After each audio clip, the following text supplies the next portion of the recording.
പിതാവിന്റെയും പുത്രന്റെയും പരിശുദ്ധാത്മാവിന്റെയും നാമത്തിൽ ആമേൻ. കർത്താവേ, നിന്റെ ഉന്നതമായ നാമത്തിന് സ്വസ്ഥം ചെയ്യുന്നു. കർത്താവേ, നിന്റെ വിശുദ്ധ പൗരോഹിത്യത്തെ മഹത്വപ്പെടുത്തണമേ. ഈശോ ഇന്ന് യാത്ര ചെയ്യുന്നവരെ ആശ്രയിച്ച് പ്രാർത്ഥിക്കുന്നു. ഈശോ ഇന്ന് ജീവിതപ്രസവം ലോകായികമായ കാര്യങ്ങളെക്കാൾ ഉപരി ദൈവിക കാര്യങ്ങൾ സത്യജലത്തിൽ കൊണ്ട് വചനം വായിക്കുകയും രോഗികളെപ്പോയി ഉടമ്പടി എടുത്ത് രോഗികളെപ്പോയി സന്ദർശിക്കാൻ പോവുകയും ചെയ്യുന്ന ദിവസമാണ്. കർത്താവ് ഇന്ന് അങ്ങയുടെ മക്കൾ എവിടെയെല്ലാം പോകുന്നു, ആരെല്ലാം കാണുന്നു, ആർക്കെല്ലാം സുവിശേഷം കൈമാറുന്നു, വിശ്വാസം കൈമാറുന്നു, അവരെല്ലാം കർത്താവിൻ്റെ നാമത്തിൽ ഞാൻ ആശീർവദിക്കുന്നു.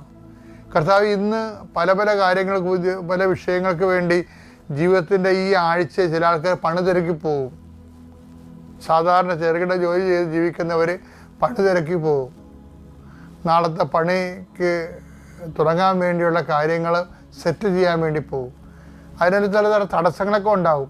പക്ഷേ ഈശോ, ഞാനിപ്പോൾ പ്രാർത്ഥിക്കുകയാണ്, അവിടെ തടസ്സങ്ങളെല്ലാം നീ മാറ്റിക്കൊടുക്കണം. കർത്താവ് സാമ്പത്തികം തരാമെന്ന് പറഞ്ഞ് തരാതിരിക്കുകയും നമ്മുടെ എല്ലാ പദ്ധതികളും തകിടം മറിക്കുകയും ചെയ്യുന്ന അവസ്ഥകളുണ്ട്. അവർ നെഞ്ചുവേദന വന്ന ആൾക്കാർക്ക് പ്രഷർ കയറി ബോധം കെട്ടുപോകുന്ന അവസ്ഥ വരെ ഉണ്ട്. കർത്താവേ, അവരെല്ലാം നിൻ്റെ വിശുദ്ധമാരെ സന്ധിക്കുകയും ആരെങ്കിലും എന്തെങ്കിലും വിഷയത്തിൽ അടിസ്ഥാനപ്പെടുത്തി ജീവിക്കുന്നുണ്ടെങ്കിൽ അവർക്കത് കിട്ടത്തില്ല എന്നുകൊണ്ടാണെങ്കിൽ അതിന് പകരം മാർഗം കാണിച്ചുകൊണ്ട് അവിടെ നീ സന്ധിക്കണമേ എന്ന് പ്രാർത്ഥിക്കുന്നു.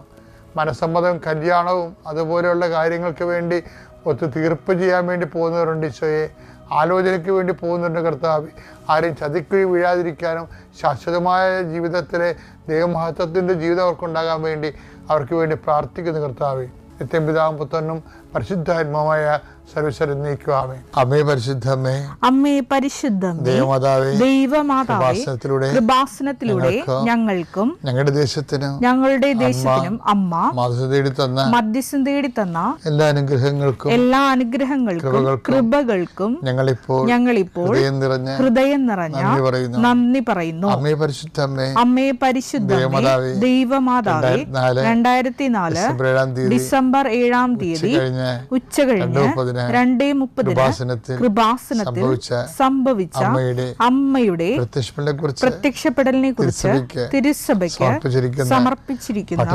പഠനരേഖകളുടെ മേൽ സഭാത്മകമായ പഠനം ആരംഭിക്കുവാൻ ഞങ്ങൾ പ്രാർത്ഥിക്കുന്നു. അമ്മേ പരിശുദ്ധമേ, ഭൂസ്വർലോകങ്ങളുടെ രാജ്ഞിയായ അങ്ങയ്ക്ക് ഭൗമ സംരക്ഷണത്തിനായി പ്രപഞ്ചപ്രകൃതിയെ തന്നെ തിരുസഭ പ്രതിഷ്ഠിക്കുവാൻ ഈ പ്രത്യക്ഷീകരണ വഴി ഇടയാക്കണമേ. പരിശുദ്ധമ്മേ, ജപമാല മാതാവേ, സകല കൃപാസനം പ്രാർത്ഥനകളോടും ചേർത്ത് ഞങ്ങളിപ്പോൾ പ്രാർത്ഥിക്കുന്ന ഈ കുടുംബത്തിന്റെ പ്രത്യേക നിയോഗം പറമക്കളെ.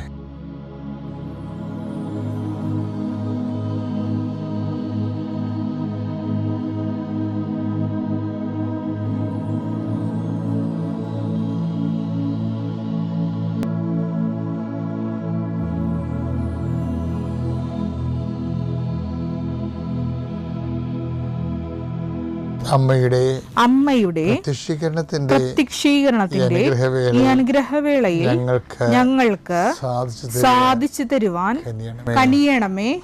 ആമേൻ. സുഖസ്ഥനായ ഞങ്ങളുടെ പിതാവേ, അങ്ങയുടെ നാമം പൂജിതമാകണമേ. അങ്ങയുടെ രാജ്യം വരണമേ. അങ്ങയുടെ തിരുമനസ് സ്വർഗത്തിലെ പോലെ ഭൂമിയിലുമാകണമേ. അന്നു വേണ്ടുന്ന ആഹാരം ഇന്ന് ഞങ്ങൾക്ക് തരണമേ. ഞങ്ങളോട് തെറ്റ് ചെയ്യുന്നവരോട് ഞങ്ങൾ ക്ഷമിക്കുന്നത് പോലെ ഞങ്ങളുടെ തെറ്റുകൾ ഞങ്ങളോടും ക്ഷമിക്കണമേ.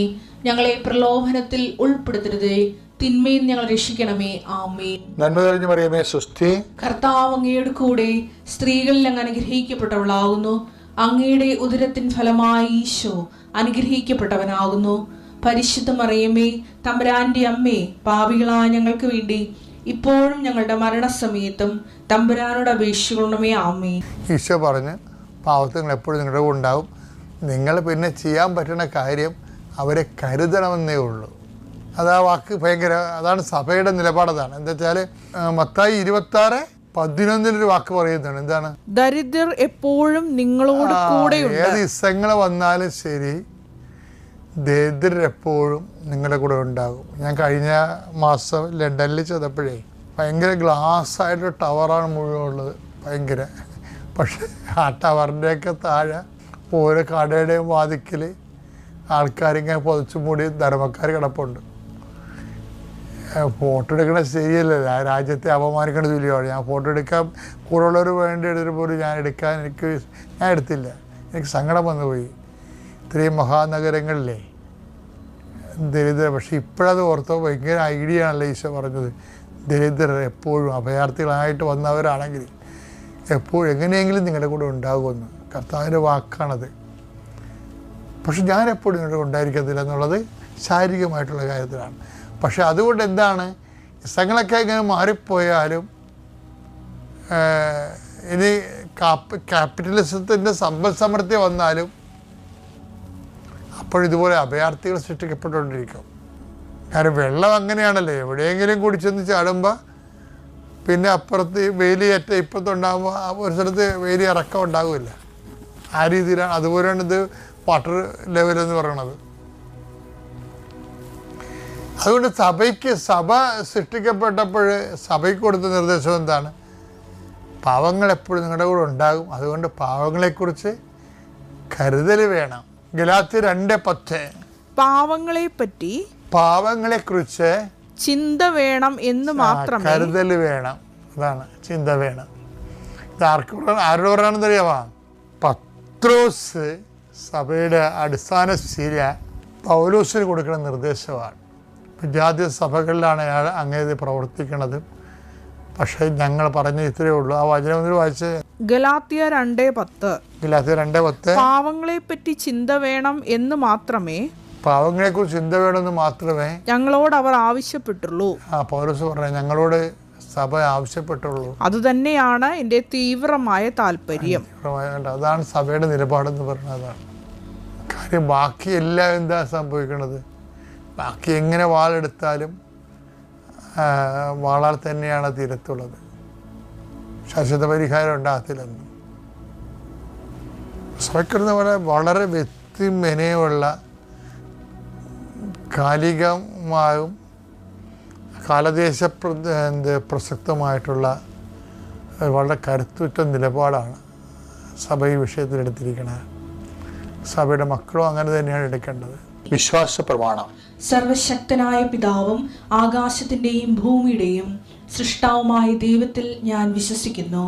അവിടുത്തെ ഏകപുത്രനും ഞങ്ങളുടെ കർത്താവുമായ ഈശോ മിശിഹായിലും ഞാൻ വിശ്വസിക്കുന്നു. ഈ പുത്രൻ പരിശുദ്ധാത്മാവിനാൽ ഗർഭസ്ഥനായി കന്യകാമറിയത്തിൽ നിന്ന് പിറന്ന് പൊന്തിയോസ് പീലാത്തോസിന്റെ കാലത്ത് പീഡകൾ സഹിച്ച് കുരിശിൽ തറയ്ക്കപ്പെട്ട് മരിച്ച് അടക്കപ്പെട്ട് പാതാളങ്ങളിൽ ഇറങ്ങി മരിച്ചവരുടെ ഇടയിൽ നിന്ന് 3-ാം നാൾ ഉയർത്ത് സ്വർഗത്തിലേക്ക് എഴുന്നള്ളി സർവശക്തിയുള്ള പിതാവായ ദൈവത്തിന്റെ വലതുഭാഗത്തിരിക്കുന്നു. അവിടെ നിന്ന് ജീവിക്കുന്നവരെയും മരിച്ചവരെയും വിധിക്കുവാൻ വരുമെന്നും ഞാൻ വിശ്വസിക്കുന്നു. പരിശുദ്ധാത്മാവിലും ഞാൻ വിശ്വസിക്കുന്നു. വിശുദ്ധ കത്തോലിക്കാ സഭയിലും പുണ്യവാന്മാരുടെ ഐക്യത്തിലും പാപങ്ങളുടെ മോചനത്തിലും ശരീരത്തിന്റെ ഉയർപ്പിലും നിത്യമായ ജീവിതത്തിലും ഞാൻ വിശ്വസിക്കുന്നു. ആമേൻ.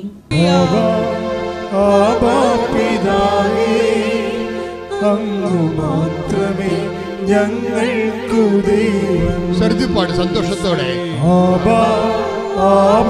പിതാവേ, അങ്ങ് മാത്രമേ ഞങ്ങൾക്കു ദൈവം. അങ്ങേ അൾത്താരതന്നിൽ ഞങ്ങൾ അർപ്പണം ചെയ്യുന്നു സർവം. അങ്ങേ അൾത്താരതന്നിൽ ഞങ്ങൾ അർപ്പണം ചെയ്യുന്നു സർവം. നമ്മൾ ഈ ആരാധനയുടെ ഇങ്ങനെ ഉന്മാദിച്ച് ആഘോഷിച്ച് അഭിഷേകം പ്രാപിക്കുന്നതിന് മുമ്പ് നിങ്ങൾക്ക് ഇതിനോടൊരു ആത്മബന്ധം ഉണ്ടാകണം. അല്ല നിങ്ങളിങ്ങനെ കല്ലേറൽ പോലെ ഇരിക്കരുത്. അതായത് കർത്താവിന് ഈ സമയത്ത് ഇവിടെ ആയിരിക്കണ സമയത്ത് തന്നെ അമേരിക്കയിലും ആഫ്രിക്കയിലും പാകിസ്ഥാനിലും ആയിരിക്കണം, അല്ലേ? അതുകൊണ്ടാണ് അവൻ അപ്പത്തിൻ്റെ രൂപം സ്വീകരിച്ചത്. അത് അപ്പമല്ല, അത് കർത്താവാണ്. കൈയടിച്ച് കർത്താവിനെ സ്തുതി.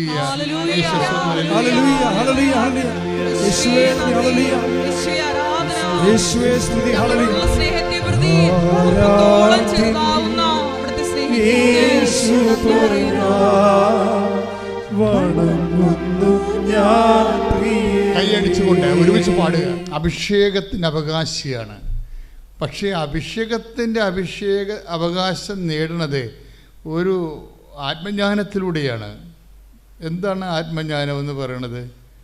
നിൻ്റെ ഭർത്താവിനേക്കാൾ ഈശോ നിന്നെ സ്നേഹിക്കുന്നു എന്നുള്ളതാണ്. നിൻ്റെ അപ്പായേക്കാളും നിൻ്റെ അമ്മയെക്കാളും നിൻ്റെ ഭാര്യയെക്കാളും നിൻ്റെ ഭർത്താവിനേക്കാളും ഈശോ നിന്നെ സ്നേഹിക്കുന്നു.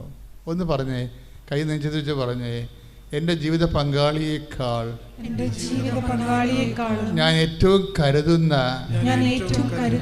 എൻ്റെ ഫ്രണ്ടിനേക്കാളും എൻ്റെ കൂടപ്പിറപ്പിനേക്കാളും എൻ്റെ ഈശോ എന്നെ സ്നേഹിക്കുന്നു.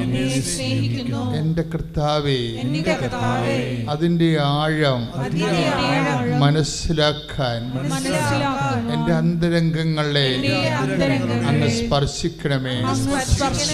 എൻ്റെ അന്ധകരണങ്ങളെ അങ്ങ് സ്പർശിക്കണമേ. എൻ്റെ ആത്മാവിനെ അങ്ങ് അഭിഷേകം ചെയ്യണമേ. ശ്രുതികടേ ഹല്ലേലൂയ ഹല്ലേലൂയ ഹല്ലേലൂയ. യേശുവേ നന്ദി. ഹല്ലേലൂയ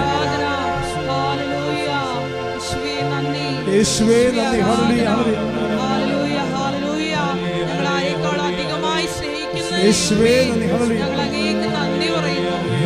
ജീവനേ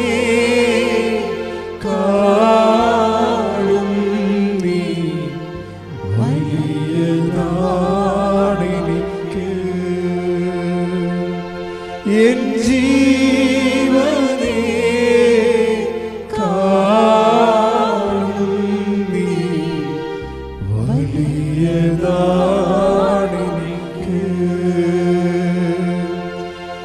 ആരാധന ആരാധന ആരാധന ആരാധിച്ചുകൊണ്ട്, മനസ്സിൽ ആരാധിച്ചുകൊണ്ട് ആരാധന ആരാധന ആരാധന ആരാധന. എൻ ജീവനേക്കാളും എൻ ജീവനേ കാണും നീ വലിയതാണെനിക്ക്. എൻ ജീവനേ കാണും നീ വലിയതാണെനിക്ക്. ഇപ്പോഴും നിങ്ങൾക്ക് മനസ്സിലായില്ലേ? അപ്പോൾ ഇനി ചെയ്യേണ്ട കാര്യം, ക്യാൻസർ രോഗികളുണ്ടെങ്കിൽ അവർ ക്യാൻസറിൻ്റെ സ്ഥലത്ത് കൈവെക്കുക. കർത്താവ് നിന്നെ ഇപ്പോൾ സ്പർശിക്കും. നിനക്ക് വേണ്ടി ജീവൻ വെടിഞ്ഞവനാണ് അവൻ. ആ ഒരു ബോധം നിന്നെ നയിക്കണം. അതാണ് അഭിഷേകത്തിൻ്റെ ആധാരം. കിഡ്നി രോഗികൾ നടുവിൽ കൈവെക്കുക, കിഡ്നിയിൽ കൈവെക്കുക. നിൻ്റെ ക്രിയാറ്റിൻ നോർമലാകാൻ ഈശോ ആശീർവദിക്കുന്ന സമയമാണ്. ഉദരത്തിൽ സിസ്റ്റുള്ളവർ, PCOD-ക്കാർ, ഗർഭാശയത്തിൽ കുരുക്കളുള്ളവർ, ഫെല്ലോപ്യൻ ട്യൂബിൽ ബ്ലോക്കുള്ളവർ, ട്യൂബിൽ ഗർഭം ധരിച്ചിട്ടൊരു ട്യൂബ് എടുത്ത് കളഞ്ഞവർ, ബാക്കി അവശേഷിക്കുന്നൊരു ട്യൂബ് കൊണ്ട് ഒരു കുഞ്ഞിനെ ഗർഭം ധരിക്കാൻ വേണ്ടി കണ്ണീരിട്ട് പ്രാർത്ഥിക്കുന്നവർ വയറ്റിൽ കൈവച്ച് പ്രാർത്ഥിക്കട്ടെ. എൻ്റെ മക്കൾ സ്തുതിക്കട്ടെ, ശക്തമായി സ്തുതിക്കട്ടെ.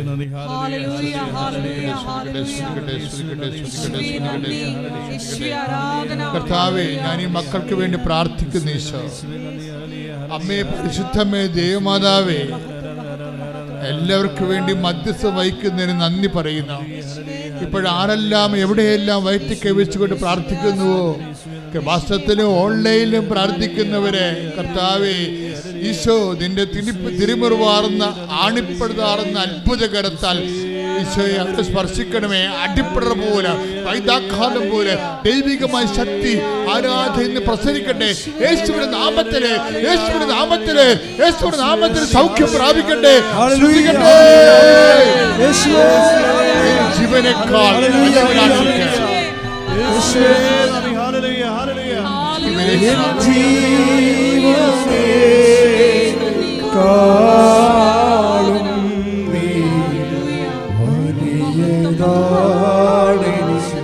കണ്ണീരോടെ പ്രാർത്ഥിക്കുക, ഒരുമിച്ച് പാടുക. എൻ ജീവനേ കാണും നീ വലിയതാണെനിക്ക്. ആരാധന ആരാധന ആരാധന ആരാധന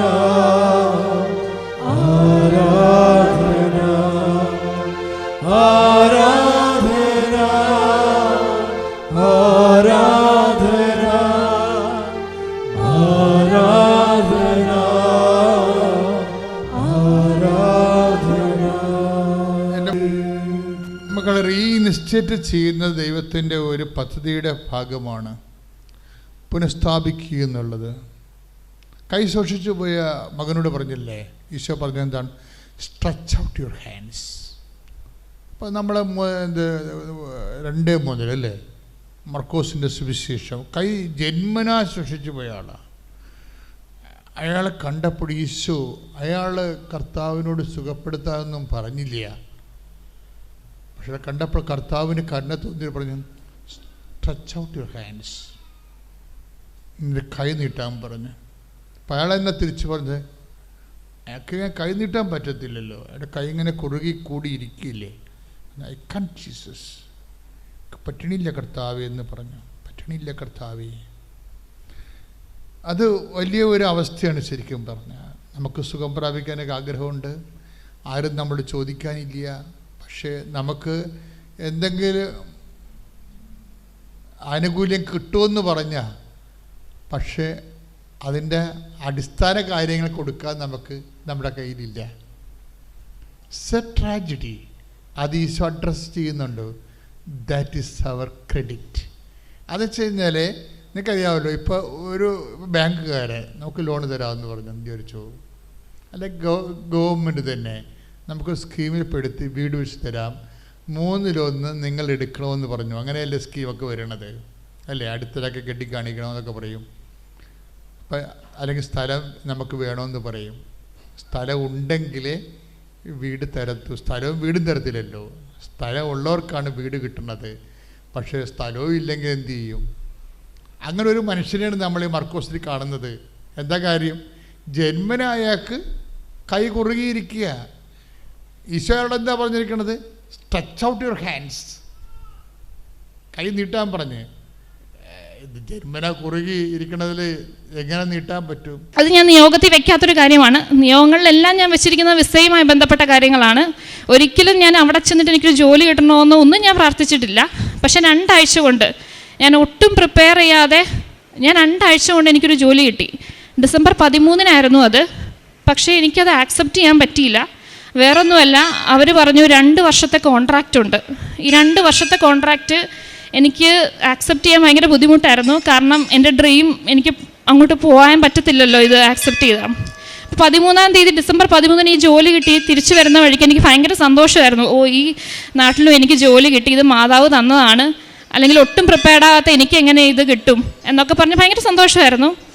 ഡിസംബർ 14-ാം തീയതി ഹസ്ബൻഡ് ജോലിക്കൊക്കെ പോയിട്ട് ഞാൻ റൂമിൽ ഭയങ്കര ബ്ലാങ്ക് ആയിപ്പോയി. ഇനി എനിക്കൊരു ജോലി കിട്ടിയാൽ ഇതുപോലെ കോൺട്രാക്റ്റ് ഉണ്ടെങ്കിൽ ഞാൻ എന്ത് ചെയ്യും? എനിക്ക് ജോലി ചെയ്യാൻ പറ്റത്തില്ല, എനിക്കത് ആക്സെപ്റ്റ് ചെയ്യാൻ പറ്റത്തില്ല. കാരണം എനിക്ക് കാനഡയ്ക്ക് പോവുകയും വേണം, ജോലി എനിക്ക് ആക്സെപ്റ്റ് ചെയ്യാനും പറ്റുന്നില്ല. അപ്പോൾ ഞാൻ 3-ാമത് വെച്ച എൻ്റെ നിയോഗം, 3-ാമത് ഞാൻ വിസ വെക്കുമ്പോൾ എനിക്ക് കിട്ടണം എന്നാണ്. ഇതെൻ്റെ അവസാനത്തെ അറ്റംപ്റ്റ് ആയിരിക്കും. ഇനി ഞാൻ കാനഡ നോക്കത്തില്ല, 3-ാമത് വെക്കുമ്പോൾ എനിക്ക് കിട്ടണം. പക്ഷേ ഡിസംബർ 15-ാം തീയതി ഈ ഡേറ്റിനൊരു പ്രത്യേകതയുണ്ട്. ഞാൻ നവംബർ 20-ന് ഈ റിജക്ഷൻ്റെ റീസൺ അറിഞ്ഞപ്പോഴേക്കും ഞാൻ പ്രാർത്ഥിക്കാൻ തുടങ്ങിയായിരുന്നു. ഡിസംബർ 15-ന് എനിക്ക് 2-ാമത് റിജക്ഷൻ വന്നതിൻ്റെ റീസൺ എനിക്ക് നീ മെയിലായിട്ട് അയച്ചു തരണം എന്ന് ഞാൻ പ്രാർത്ഥിച്ചിട്ടുണ്ടായിരുന്നു. അങ്ങനെ ഈ ഡിസംബർ 15 എന്ന ഡേറ്റ് ഇട്ട് ഞാൻ നവംബർ 20 തൊട്ട് ഞാൻ പ്രാർത്ഥിക്കാൻ തുടങ്ങി. ഞാൻ പ്രാർത്ഥിച്ചത് എനിക്ക് റീസൺ അറിയണമെന്നാണ്. 2-ാമത് റിജക്ഷൻ വെച്ചതിൻ്റെ റീസൺ എനിക്ക് അറിയണം, എന്നാലല്ലേ എനിക്ക് 3-ാമത് വെച്ചാലും എനിക്കത് റെക്ടിഫൈ ചെയ്ത് വെക്കാൻ പറ്റുള്ളൂ എന്ന് മാത്രമാണ് ഞാൻ പ്രാർത്ഥിച്ചത്. പക്ഷേ ഡിസംബർ 15-ാം തീയതി 14-ാം തീയതി തലേദിവസം രാത്രി ഞാൻ എൻ്റെ പാസ്പോർട്ടിൽ ഞാൻ ഇവിടുന്ന് കിട്ടിയ തൈലം കുരിശ് വരച്ചു, പാസ്പോർട്ടിൽ കുരിശ് വരച്ചു. ഞാൻ കിടക്കുന്നതിന് മുമ്പ് എൻ്റെ ഫോണിൽ ജിമെയിൽ ഐക്കണിൽ ഞാൻ കാശുരൂപം വെച്ച് ഞാൻ കിടന്നു. പിറ്റേ ദിവസം രാവിലെ 8 മണിക്ക് 5 മിനിറ്റ് മുമ്പുള്ളപ്പോൾ എൻ്റെ ആദ്യത്തെ ഏജൻസി, ആദ്യം ഞാൻ വിസ വെച്ച എൻ്റെ ഏജൻസി എന്നെ വിളിച്ചിട്ട് പറയുവാണ്, ആഷ്ലി നോർമൽ കോൾ വിളിച്ചു, ഞാൻ എടുത്തില്ല, കാരണം അവിടെ വെച്ച് നോർമൽ കോൾ എടുത്തു കഴിഞ്ഞാൽ പൈസ പോവും. അപ്പോൾ അവർ വാട്സപ്പിൽ വിളിച്ചു, ഞാൻ എടുത്തില്ല, കാരണം ക്ലിയർ ആകത്തില്ല. അപ്പോൾ മാത്രമല്ല, എനിക്ക് ആദ്യത്തെ ഏജൻസിയോടൊരു വിയോജിപ്പുണ്ടായിരുന്നു. അവർ വെച്ച SOP വീക്കായതുകൊണ്ടല്ല എൻ്റെ വിസ റിജക്റ്റ് ആയെന്നുള്ളത് കൊണ്ട് ഞാൻ എടുത്തില്ല. അവർ ബോട്ടിമിലും എന്നെ വിളിച്ചു, ഞാൻ എടുത്തിട്ട് പറഞ്ഞു, ആഷ്ലി കൺഗ്രാജുലേഷൻസ് എന്ന് പറഞ്ഞു. അപ്പം ഞാൻ എന്തിനാ കൺഗ്രാജുലേഷൻസ്, ഇപ്പം ഇവരുമായിട്ട് എൻ്റെ എല്ലാ ബന്ധവും ഞാൻ നിർത്തിയതാണ്. ആദ്യത്തെ ഏജൻസി ഞാൻ വിട്ടു, വേറൊരു ഏജൻസിയായി. പിന്നെ ഇവരെന്തിനാ എനിക്ക് കൺഗ്രാജുലേഷൻസ് പറയുന്ന റീസൺ അറിയണമെങ്കിൽ പോലും അത് ഇവർ ത്രൂ അല്ല ഞാൻ അറിയുക. അപ്പോൾ അവരെന്നോട് പറഞ്ഞു, അതെനിക്കിപ്പോഴും പറയുമ്പം അവർ പറഞ്ഞത്, എൻ്റെ ആദ്യത്തെ വിസ റിജക്റ്റ് ആയ എൻ്റെ ആദ്യത്തെ വിസ അതവർ റീഓപ്പൺ ചെയ്ത് അപ്രൂവലാക്കി എന്നുള്ളതാണ്. ഞാൻ ശരിക്കും ഞെട്ടിപ്പോയി. ഞാനും എൻ്റെ ഹസ്ബൻഡും ഒരിക്കലും പ്രാർത്ഥിക്കാത്തൊരു കാര്യമാണ്. ഞാൻ വെച്ചത് 3ാമത് വിസ വെക്കുമ്പോൾ എനിക്ക് കിട്ടണം എന്നാണ്. പക്ഷെ എനിക്ക് 3ാമത് പോലും വെക്കേണ്ടി വന്നില്ല. എൻ്റെ ആദ്യത്തെ വിസ തന്നെ, എൻ്റെ റിജക്റ്റായ വിസ അവർ അപ്രൂവ് ആക്കി തന്നു ഈ 15 എന്ന് പറയുന്ന ഡേറ്റിന്. അതാണ് എനിക്കിവിടെ സാക്ഷ്യപ്പെടുത്താനുള്ളത്. വേറൊരു കാര്യം, ഞാൻ നിയോഗത്തിൽ വെക്കാത്തൊരു കാര്യമാണ്, അതും ഈ ഫെബ്രുവരിയിൽ നടന്നു. അത് വേറൊന്നുമല്ല, ഞാൻ ഈ വിസയുടെ കാര്യങ്ങൾക്ക് വേണ്ടിയിട്ട് മെയ് മാസത്തിൽ തിരുവനന്തപുരത്ത് മെഡിക്കൽ ചെയ്യാൻ പോയപ്പോൾ അവിടെയുള്ള ഡോക്ടർ എൻ്റെ തൈറോയിഡ് ഗ്ലാൻഡിൽ പാൽപ്പേറ്റ് ചെയ്തിട്ട് ഇങ്ങനെ പറഞ്ഞു, കുറച്ച് ഒരു വീർപ്പുണ്ട്, ഒന്ന് ചെക്ക് ചെയ്യണം, ആൻറ്റി TPOയും T3 T4 TSHും ചെക്ക് ചെയ്യണമെന്ന് പറഞ്ഞു. ഞാൻ ചെക്ക് ചെയ്തു. എനിക്ക് TSH കൂടുതലോ കുറവോ എനിക്ക് നല്ല ഓർമ്മയില്ല, എന്തായാലും നോർമൽ ലെവൽ ആയിരുന്നില്ല. ആൻറ്റി TPO വളരെ കൂടുതലായിരുന്നു. അപ്പോൾ ഈ ഹാഷിമോട്ടോ തൈറോയിഡൈറ്റിസ് എന്ന് പറയും, ഈ ഹാഷിമോട്ടോ തൈറോയിഡൈറ്റിസ് ആയിരുന്നു എനിക്കപ്പോൾ ഉണ്ടായിരുന്നത്. ഞാൻ ജൂൺ 6-ന് തൈറോയിഡിൻ്റെ തൈറോക്സിൻ 50 mg മെഡിസിൻ കഴിക്കാൻ തുടങ്ങി. എല്ലാ ദിവസവും രാവിലെ നമ്മൾ വെറും വയറ്റിൽ ഈ മരുന്ന് കഴിക്കണം. അങ്ങനെ ഞാൻ കഴിച്ചു. 3 മാസം കഴിഞ്ഞ് ഞാൻ ഒന്നും കൂടെ TSH നോക്കി. TSH നോർമൽ ലെവലാണ്. പക്ഷേ ഡോക്ടർ പറഞ്ഞു ഈ മരുന്ന് അങ്ങനെ പെട്ടെന്ന് നിർത്താൻ പറ്റത്തില്ല, ഇപ്പോഴും 50 mg തന്നെ കണ്ടിന്യൂ ചെയ്യാൻ പറഞ്ഞു. ഞാൻ കണ്ടിന്യൂ ചെയ്തു. പിന്നെയും 3 മാസം കഴിഞ്ഞു. ഞാൻ നവംബറിൽ ചെക്ക് ചെയ്തു, TSH പിന്നെ നോർമലാണ്. ഡോക്ടർ പറഞ്ഞു തൈറോയ്ഡ് ഗുളിക പെട്ടെന്ന് നിർത്താൻ പറ്റില്ല, വേണമെങ്കിൽ ഞാൻ ഡോസ് കുറച്ച് തരാം, 25 mg വേണമെങ്കിൽ ഞാൻ ചെയ്തു തരാം എന്ന് പറഞ്ഞു. എന്നാലും വേണ്ട, 50 mg തന്നെ ഇരിക്കട്ടെ എന്ന് പറഞ്ഞു. അപ്പം ഞാൻ ഡോക്ടർ പറഞ്ഞു, ഡോക്ടർ ഞാനിങ്ങനെ പുറത്തേക്ക് പോവുകയാണ്, ഇങ്ങനെ ദുബായിക്ക് പോയി, ഇനി എപ്പോൾ വരുമെന്ന് എനിക്കറിയത്തില്ല എന്ന് പറഞ്ഞു. പറഞ്ഞു അവിടെ വെച്ച് ചെക്ക് ചെയ്താൽ മതി എന്ന് പറഞ്ഞു. ശരി. അങ്ങനെ ഞാൻ ഡിസംബറിലും ജാനുവരിയിലുള്ള ഇവിടെയുള്ള ചൊവ്വാഴ്ചത്തെ രോഗശാന്തി ശുശ്രൂഷ ധ്യാനത്തിന് ശേഷം അച്ഛൻ രോഗശാന്തി ശുശ്രൂഷയിൽ നിങ്ങൾക്ക് വേദന ഉള്ളിടത്തും അസുഖമുള്ളിടത്തും ഒക്കെ കൈവച്ച് പ്രാർത്ഥിക്കാനായിട്ട് അച്ഛൻ പറഞ്ഞായിരുന്നു. അപ്പോൾ ആ സമയത്ത് ഞാനിങ്ങനെ എൻ്റെ തൊണ്ടയിൽ കൈവച്ച് പ്രാർത്ഥിക്കും. ആദ്യമൊക്കെ ഞാൻ വെറുതെ കൈവച്ച് പ്രാർത്ഥിക്കും, മാറണമെങ്കിൽ മാറട്ടെ എന്ന രീതിക്കായിരുന്നു. പക്ഷെ പിന്നീട് എനിക്ക് തന്നെ ഒരു ബുദ്ധിമുട്ടായി. എൻ്റെ ഈ പ്രായത്തിൽ ഞാൻ എന്തിനാണ് ഇങ്ങനെ എല്ലാ ദിവസവും രാവിലെ മുടങ്ങാണ്ട് ഒരു ഗുളിക ഞാൻ എന്തിനു കഴിക്കുന്നു എന്നൊരു ഒരു ഒരു ഇത് എനിക്ക് തോന്നി. എനിക്കങ്ങനെ കഴിക്കാൻ തോന്നുന്നില്ല. എനിക്കൊരു നമുക്ക് എല്ലാവർക്കും ഷുഗർ പ്രഷർ എന്നൊക്കെ ഉള്ള പോലെ എനിക്ക് തൈറോയിഡ് ഈ പ്രായത്തിൽ തന്നെ ഇങ്ങനെ കഴിക്കുന്നത് എനിക്ക് തന്നെ ആക്സെപ്റ്റ് ചെയ്യാൻ പറ്റാത്ത ഒരു തോന്നൽ എനിക്ക് തോന്നി. പിന്നെ ഞാൻ കാര്യമായിട്ട് തന്നെ തൊണ്ടയിൽ കൈവച്ച് പ്രാർത്ഥിച്ചു, തൈലം വെച്ച് എല്ലാ ദിവസവും വൈകിട്ട് സന്ധ്യാപ്രാർത്ഥനയ്ക്ക് ശേഷം ഇവിടുത്തെ സായാഹ്ന പ്രാർത്ഥന ചൊല്ലിക്കഴിയുമ്പോൾ ഞാൻ തൊണ്ടയിലും കൂടി തൈലം വെച്ചിട്ട് ഞാൻ കുരിശ് വരയ്ക്കുമായിരുന്നു. അങ്ങനെ ഞാൻ ഇവിടെ നാട്ടിൽ വന്നു. ഞാൻ ഒന്നും കൂടി TSH നോക്കി.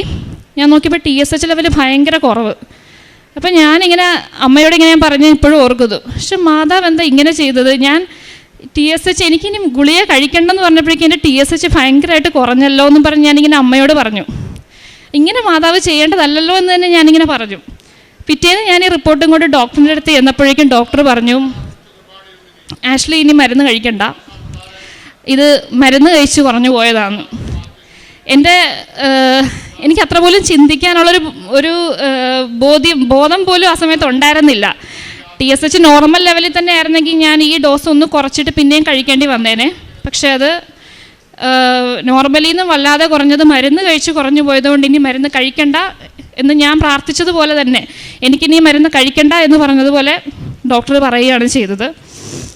ഇതാണ് എനിക്ക് ഈ ആൾക്കാരെ നിൽക്കാൻ പറ്റിയതിൽ തന്നെ വളരെയധികം സന്തോഷവും ഒരുപാട് നന്ദിയും ഞാൻ കൃപാസന മാതാവിനും